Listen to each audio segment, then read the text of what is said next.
Do you recognise this symbol? Well, if you speak English, you definitely know the sound that it makes. This is the schwa symbol.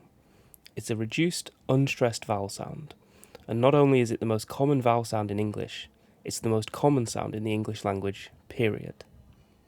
It sounds like an sound.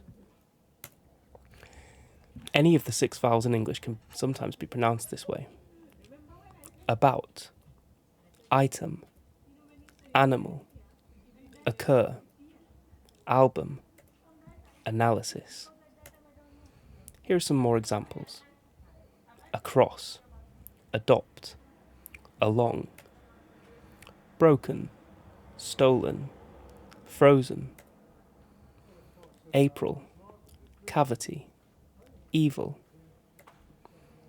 apron, lion, pilot, bonus, focus, upon, syringe, vinyl, oxygen.